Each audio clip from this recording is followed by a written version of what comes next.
네, 한 가지 교회 소식을 전해드리겠습니다. 내일부터 수요일까지 3일 동안 1인 시위와 9인 시위를 잠시 중단을 합니다. 이번 수요일 대의원 회의에서 조합은 교회 재책에 관한 협상 안건을 올리기로 하였습니다. 그리고 교회에 잠시 시위 중단을 요청하여서 교회는 이 요청을 받아들이기로 하였습니다. 그래서 앞으로 3일 동안 시위를 하지 아니하고 추후의 시위에 대해서는 다시 한번 말씀을 드리도록 하겠습니다. 우리 교우들께서 이번 대의원 회의에서 여러분 기도해 주시고요. 앞으로 교회와 조합이 대화를 잘하여서 지혜롭게 이 문제를 해결해 갈 수 있도록 기도를 부탁을 드리겠습니다. 또 그동안 교회를 위해서 또 시위에 참여해 주신 또 기도에 참여해 주신 모든 분들 교우들에게 감사를 드립니다. 오늘은 기쁨의 50일 두 번째 주일입니다. 우리 잘 아듯이 기쁨의 50일은 부활주일부터 성령 강림 주일까지 50일 동안 부활의 기쁨을 이웃과 나누는 기쁨의 여정입니다. 한국 교회를 돌아보게 되면은 기쁨의 50일을 잘 모르는 것 같습니다. 한국 교회는 이 사순절을 잘 지키는 교회로 유명하지 않습니까? 40일 특별 새벽기도 하기도 하고요. 또 40일 사순절 기간 동안 모든 활동을 절제하고 또 주님의 고난을 묵상하는 교회로 아주 유명합니다. 이렇게 고난 주간을 아주 잘 보내고 부활주를 맞이합니다. 그런데 한국 교회는 예수님의 부활을 기뻐하고 부활의 기쁨을 전하고 나눈 일을 부활절 하루만 하는 것 같습니다. 그래서 부활절 당일에는 많은 행사도 있고 또 부활절 계란도 나누지만 곧 일상으로 돌아가는 것을 보게 됩니다. 그러나 초대교회는 부활절부터 성령 강림주일까지 52일 동안 부활의 기쁨을 전하고 나누는 기쁨의 축제를 가졌습니다. 예수님의 십자가의 죽음과 부활을 통해서 얻은 구원의 감격을 나눈 것이죠. 따라서 우리는 부활절 이후에 주님이 우리에게 주신 구원의 기쁨을 나누고 전하며 살아가야 됩니다. 그래서 우리의 신앙은 이 사순절의 고난을 뛰어넘어서 부활의 기쁨을 깨닫고 나누는 삶으로 나아가야 됩니다. 이것이 우리에게 부활의 기쁨을 주신 주님께서 바라는 성도의 삶인 줄 믿습니다. 누가복음 24장을 보게 되면 예수님이 부활하신 줄도 모르고 엠마오로 내려가던 두 제자 이야기가 소개되고 있습니다. 이 두 제자는 길을 걸어가면서 십자가에서 죽으신 예수님을 생각하면서 슬퍼하였습니다. 그때 부활하신 주님이 그들에게 찾아오셔서 그들과 함께 말씀해 주시고 길 동무가 되어주시고 또 그들과 함께 식사를 나누게 되었습니다. 주님과 식사하는 가운데 그들의 마음이 뜨거워졌고 그들의 눈이 열려서 주님을 알아보게 되었습니다. 그래서 그들은 엠마오로 가던 길을 멈추고 다시 예루살렘으로 돌아가서 부활의 기쁨을 전하는 증인의 삶으로 살아가게 되었습니다. 여러분, 이렇게 달라진 제자의 모습이 예수님의 부활을 경험하고 또 부활의 기쁨을 전하는 교회와 성도의 모습인 줄 믿습니다. 우리는 지난 1년 이상 코로나 가운데 살다 보니까 기쁨을 잊고 살아갈 때가 참 많이 있습니다. 매일같이 마스크를 쓰고 살다 보니 매일이 고난주간 같습니다. 또 우리 교회가 이제 교회 재척을 위해서 함께 시위하고 기도하다 보니까 우리의 마음이 늘 무거운 것 같습니다. 그래서 우리는 늘 고난을 묵상하면서 교회가 어려운데 나 혼자 어떻게 기뻐할 수 있을까 하는 마음에 늘 어려움을 생각하면서 기도할 때가 참 많이 있습니다. 그러나 이것은 부활하신 주님 우리에게 바라시는 뜻이 아닌 줄 믿습니다. 우리는 적극적으로 부활의 기쁨을 묵상하고 기쁨을 나누고 표현해야 됩니다. 엠마오로 내려가던 제자가 주님을 알고 나서 그 기쁨을 전하기 위해서 발걸음을 돌려서 예루살렘에 돌아가신 것처럼 우리도 부활을 살아가는 교회가 될 수 있기를 간절히 바랍니다. 주님께서 우리에게 주실 기쁨, 부활의 기쁨을 생각하면서 늘 기뻐하고 감사하는 교회가 되길 간절히 바라고요. 그래서 부활을 살아가는 기쁨이 우리 교회 가운데, 우리의 삶 가운데 충만할 수 있기를 간절히 바랍니다. 오늘 매달 첫째 주일에 드리는 가정예배 주일입니다. 본래 지난 주일이 첫째 주일인데 지난 주일은 부활절 막 축하 예배를 드려서 오늘 가정예배 주일로 드리려고 합니다. 오늘 저녁 예배는 가정에서 부모님과 자녀들이 함께 모여서 부활의 기쁨을 나누는 그러한 예배가 될 수 있기를 간절히 바랍니다. 오늘 함께 나눌 말씀은 예수님이 부활하신 후에 제자들에게 세 번째 나타나신 이야기입니다. 오늘 본문 내용은 예수님이 부활하신 후 얼마 지나지 않아서 제자들에게 나타나신 이야기를 우리에게 전하고 있습니다. 예수님께서 제자들에게 세 번째 나타나신 이유가 무엇일까요? 제자들이 다시 과거로 돌아가려 했기 때문이죠. 예루살렘에서 갈릴리로 내려가서 다시 어부 생활로 돌아가려고 하였습니다. 오늘 본문 2절을 보게 되면 제자들 사이에 대화가 나오고 있습니다. 갈릴리로 내려간 제자들이 어떤 대화를 나눴을까요? 베드로가 다른 제자에게 말하였습니다. 나는 물고기를 잡으러 가노라. 내가 취미 삼아서 낚시하러 간다는 얘기가 아니라 나의 본래 직업이었던 어부로 다시 돌아가겠다고 하는 것입니다. 그러자 다른 제자들이 베드로의 이 고백을 듣고 그를 책망한 것이 아니라 그를 동조하였습니다. 우리도 같이 가겠다. 그래서 모든 제자들이 이제 제자를 포기하고 어보로 돌아가기로 마음을 먹었습니다. 그리고 실제로 그들은 이제 함께 뜻을 모아서 갈릴리 바닷가에 고기 잡으러 가지 않았습니까? 이런 물고기 잡으러 간 제자들의 모습이 어떠한가요?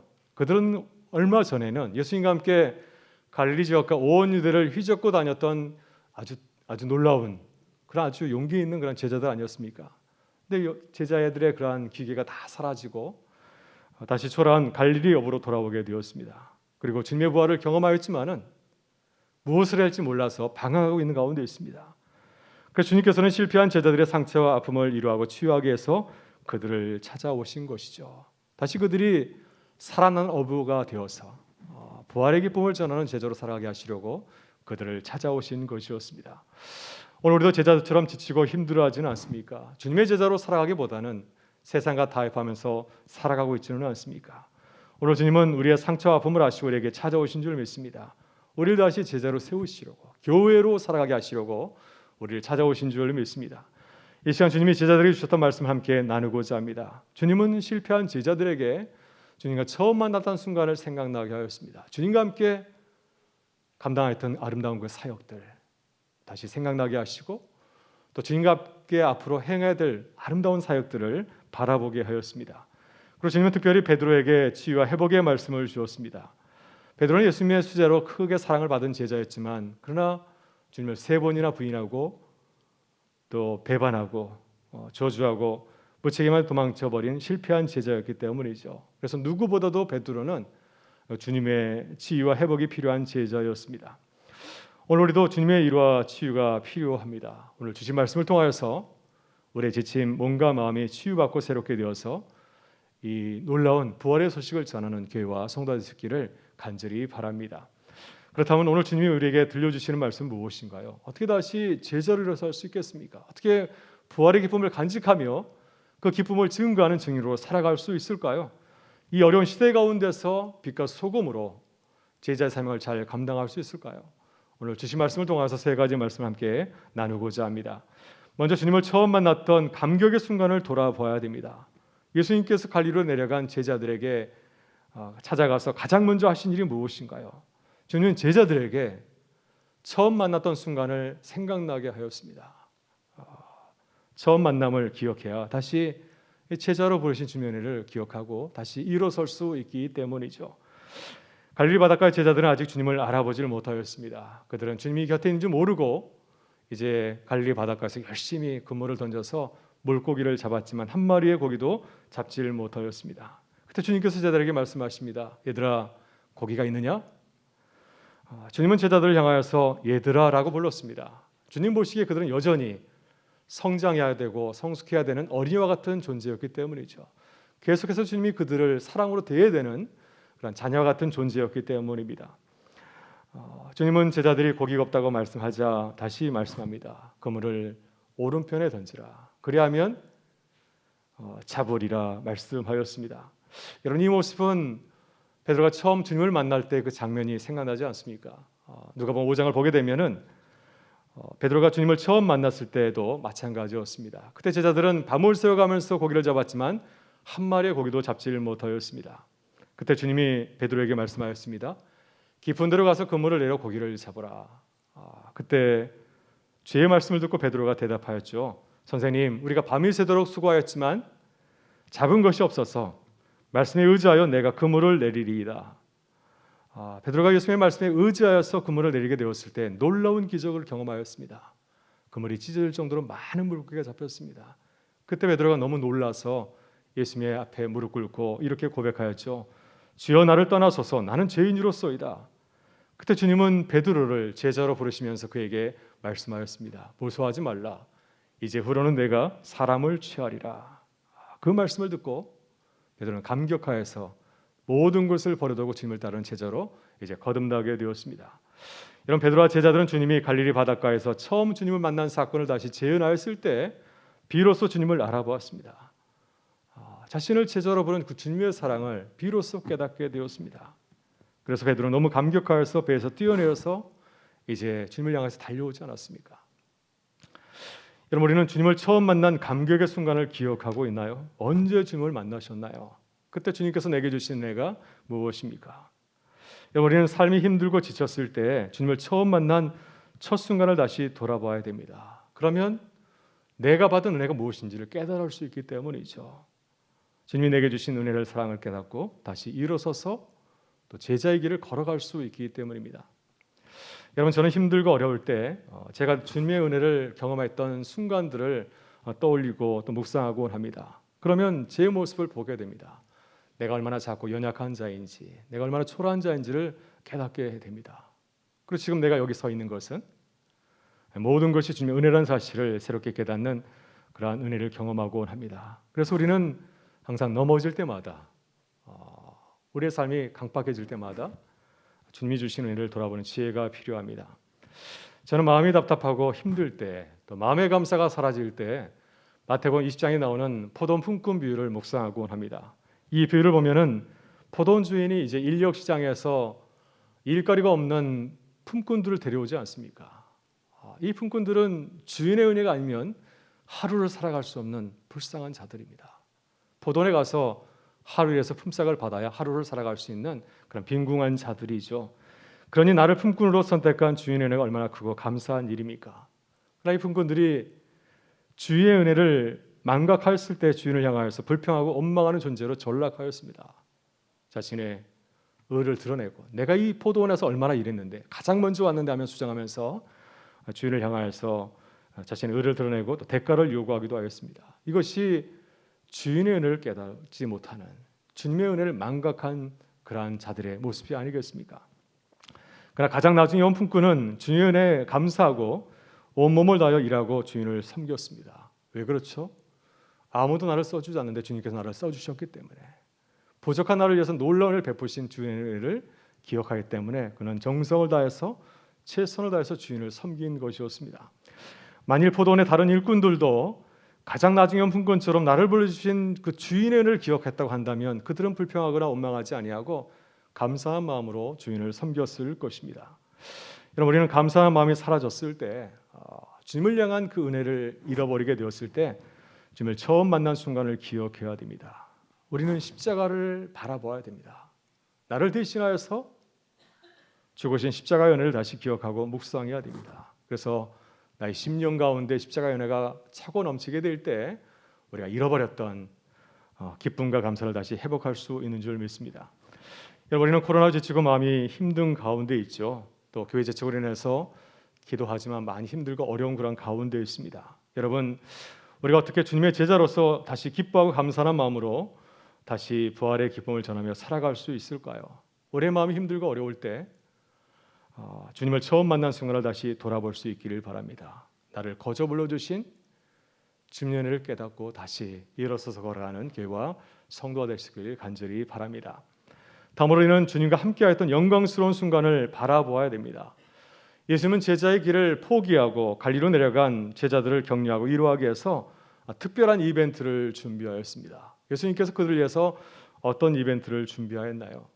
제자들이 주님의 음성을 듣고 이제 배에서 내려서 주님에게 달려왔을 때 주님은 바닷가에서 그들을 위한 특별한 조반을 준비하였습니다. 제자들은 밤새도록 고기를 잡느라고 많이 힘들었을 것입니다. 허기를 느꼈을 것입니다. 또 바닷바람을 쐈기 때문에 많이 한기를 느꼈을 것입니다. 그래서 주님은 제자를 위해서 숯불을 피우고 그 위에 생선을 구우셨고 떡도 준비하였습니다.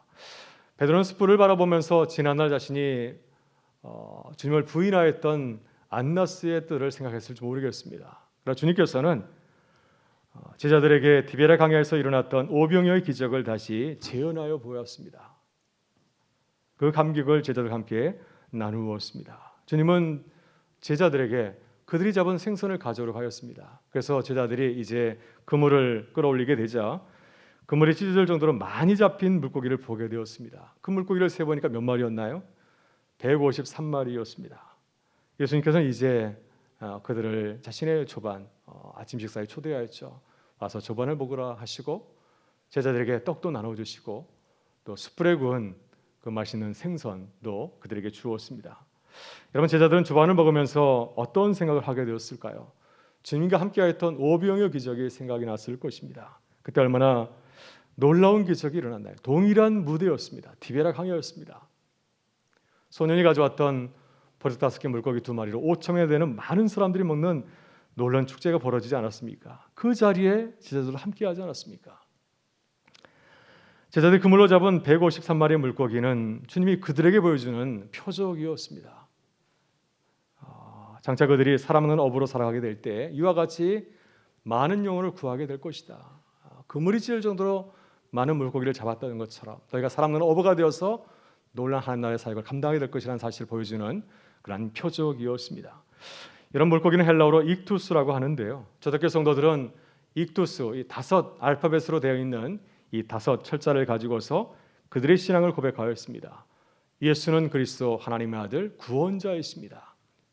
그들은 밖의 상황에서 자신분을 잘 나타낼 수 없었지만은 물고기 그림을 그려서 자신이 그리스도임을 보여주었습니다. 그래서 나는 그리스도인입니다. 그래서 이 물고기는 그리스도를 고백하는 성도의 상징이었습니다. 따라서 베드로가 잡은 153마리의 물고기는 장차 베드로가 복음의 그물로 끌어올릴 천국 백성을 가리키는 것이었죠. 또 실제로 베드로는 오순절 성령 강림 사건 이후에 한 번의 설교로 3,000명을 회심시키지 않았습니까? 그래서 이와 같이 베드로가 앞으로 놀라운 사역을 할 것을 이 153마리의 물고기를 통해서 보여주신 것이었습니다. 예수님은 실패하고 넘어진 제자들에게 주님을 다시 바라보게 하였습니다. 주님과 함께했던 사역을 돌아보게 하였고 또 장차 주님과 함께하실 그 사역을 돌아보면서 기대하도록 하였습니다. 여러분, 우리는 지금 기쁨의 50일을 보내고 있습니다. 기쁨의 50일은 성령께서 초대교회를 통해서 이루셨던 놀라운 역사를 기억하고 기도하는 기간입니다. 그리고 성령께서 우리 한국교회를 통하여서 일하신 그 역사를 다시 돌아보고 기대하는 그런 기쁨의 시간인 줄 믿습니다. 그리고 성령께서 지금 우리를 통해서 하실 역사를 기대하고 함께 기쁨을 나누는 기간이기도 합니다. 여러분, 우리가 힘든 시기를 보내고 있는데 지금까지 우리가 함께 하신 그 주님의 역사를 돌아보실 수 있기를 바랍니다. 우리 교회를 통해서 일하신 주님의 역사를 돌아보고 기도하실 수 있기를 바랍니다. 그래서 다시 하나님께서 우리를 통해서 이루실 새 일을 바라보면서 기대하고 기도하는 교회가 될 수 있기를 주의 이름으로 축원합니다. 마지막으로는 주의 음성을 듣고 다시 주님의 제자로 살아가야 됩니다. 예수님께서는 제자들과 함께 식사를 마치고 특별히 베드로를 따로 부르셨습니다. 베드로는 어떤 제자였습니까? 예수님을 3번씩이나 부인하고 저주하고 도망친 제자였죠. 베드로가 자신의 모습을 바라보면서 어떤 생각을 했을까요? 크게 실망하고 절망하였을 것입니다. 그래서 그는 제자의 길을 포기하고 물고기 잡으려 하지 않았습니까? 자신은 더 이상 제자의 길을 걸을 수 없고 또 제자의 자격이 없다고 스스로 판단하고 생각하였습니다. 주님께서는 베드로의 상한 마음을 아시고 베드로에게 3번 물으셨습니다. 베드로가 3번 주님을 부인했듯이 베드로가 주님을 사랑하고 있는지를 3번 거듭 물으셨습니다. 요한 아들 시몬아, 내가 이것들보다 나를 더 사랑하느냐? 우리말 성경에는 내가 이 사람들보다 나를 더 사랑하느냐 되어 있는데 헬라어 문법에 따르면 2가지 번역이 가능합니다. 이것들보다 아니면 또 이 사람들보다. 아마 예수님께서는 베드로가 물고기를 잡으러 간다고 하였기 때문에 물고기를 염두하시면서 그에게 물었을 것입니다. 내가 이것들보다, 이 물고기보다 내가 하려고 하는 그 일보다도 나를 더 사랑하느냐? 베드로는 주의 질문을 받고 3번이나 똑같은 대답을 하였습니다. 주님, 그러하나이다. 내가 주님을 사랑하는 줄 주님이 잘 아시나이다.